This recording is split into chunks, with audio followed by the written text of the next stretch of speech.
ውድና የተከበራችሁ የዩቲዩብ ተከታታዮች ሸር ሰብስክራይብ እያደረጋችሁ አበረታቱ። ዛሬ ፍትህ ለሀና በሚል መጥቻለሁ በአዲስ ቪዲዮ። ሀና በህይወት አለች።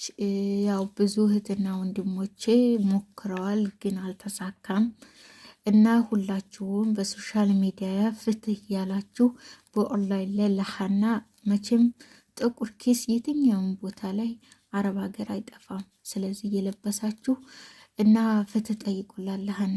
እህታችን ሀና እንደ ማንኛውም ሰው ህይወቷን ለመቀየር አረብ ሀገር መጣች።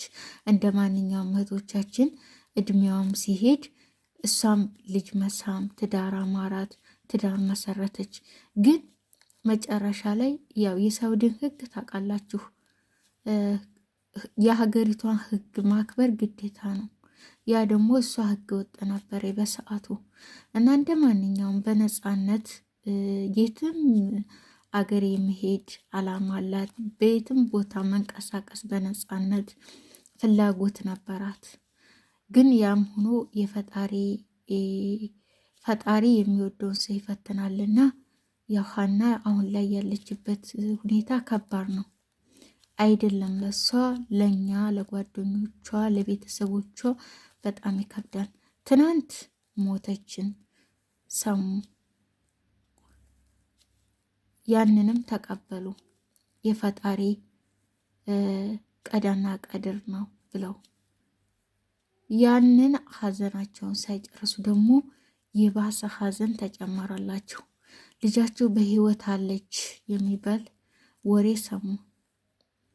አይከብድም? ግን በአንድ አመት ውስጥ ሞተች እና በህይወት አለች መባል ለቤተሰብ በጣም ከባድ ነው። እና ውዶቼ ፍትህ ለሀና እያላችሁ ቪዲዮ እንድሰሩ በፈጣሪ ስም ጠይቃችኋለሁ። አንደኛ ፍትህ ያለበት የት ነው ብላችሁ ከጠየቃችሁኝ ፍትህ የሚገኝበት ዱዓ ነው። ሁላችሁም በየሃይማኖታችሁ ዱዓ እንድታደርጉ እጠይቃለሁ።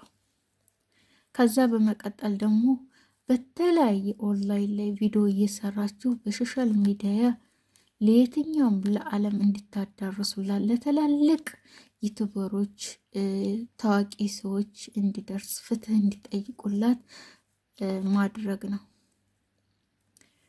በሀና ቦታ ላይ እኔ ብሆን ብዬ ባስበው በጣም ከባድ ነው። ሀቂቃ በጣም ይከብዳል። ስለዚህ እህትና ወንድሞቼ ባለን ስልክ እኔ አዲስ ዩቲዩብ ከፍቻለሁ።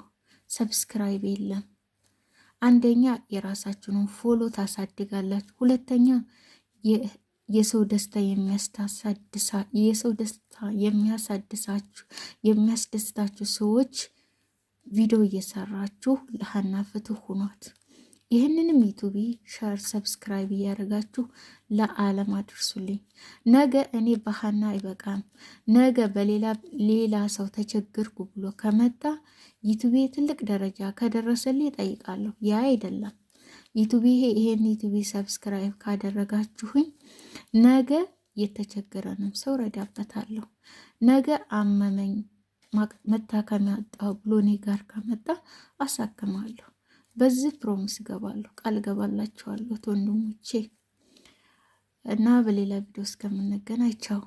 አሁን ግን ለሀና አደራችሁን ቪዲዮ እየሰራችሁ ሀና ፍትህ ማግኘት አለባት። በህይወት አለች። በጣም ከባድ ነው ሀቂቃ። በተለይ አረብ ሀገር ያላችሁ እህቶች ቤተሰብ ናፍቋችሁ ወደ ሀገር ገብታችሁ ይህ አጋጣሚ መንገድ ላይ ቢያጋጥመኝ ብለህ እሰበን በራሳችን ላይ ሳይመጣ በፊት ለሰው ፍትህ መጠየቅ አለብን። ነገ እንዳይደገም በሷ የመጣው ሌላ እህታችን ላይ እንዳይመጣ፣ ወንድማችን ላይ እንዳይመጣ ነው። እና ሀና በህይወት አለች። እኔ እንጃ ቃላት የለኝም። ለማንኛውም እንግዲህ ቪዲዮ ስሩ።